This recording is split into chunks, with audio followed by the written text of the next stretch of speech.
ఇక్కడ చూడండి ఫ్రెండ్స్, మా బాబు చక్కగా హోంవర్క్ కంప్లీట్ చేసుకొని వాడైతే టీవీ చూస్తున్నాడు. ఇక్కడ మా పాప టమాటోస్ తింటుంది. వాళ్ళ డాడీ రోజు నాకు చెప్తాడు, టమాటోస్ చాలా జాగ్రత్తగా వాడుకోవాలి, చాలా అమౌంట్.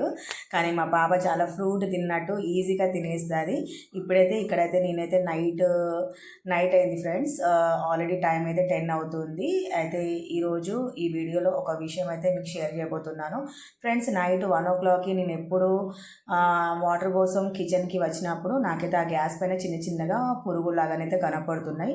అవి జింక పురుగులు అంటారా, కాక్రోచ్ అంటారా నాకైతే తెలియదు. చూడడానికి చాలా స్మాల్గా ఉన్నాయి. అయితే ఈ ప్రాబ్లం అయితే నేను మా ఫ్రెండ్కి చెప్తే వాళ్ళైతే ఇది వాడారని చెప్పారు. వాళ్ళకైతే చాలా బాగా పనిచేసిందని చెప్పారు. అయితే నేను మెడికల్ స్టోర్ నుంచి ఇదైతే తీసుకొచ్చుకున్నాను ఫ్రెండ్స్. ఆల్రెడీ మొత్తం నీట్గానైతే చేసుకున్నాను వాటర్తోని. ఈ ప్రాబ్లం మనకి ఎక్కువ కిచెన్లో కనపడుతుంది కాబట్టి కిచెన్ రూమ్లో అక్కడక్కడ పెట్టుకోవాలి ఫ్రెండ్స్. అయితే దీని రిజల్ట్ మనం నెక్స్ట్ డే మార్నింగ్లో మనం చూడాలి. ఆ లిక్విడ్ తిన్న తర్వాత బొద్దికలు అన్నీ చనిపోతాయని ఇలా అయితే చెప్పారు ఫ్రెండ్స్. మీలో ఎవరైనా మీ ఇంట్లో యూజ్ చేశారా ఫ్రెండ్స్? ఓకే ఫ్రెండ్స్, మరొక వీడియో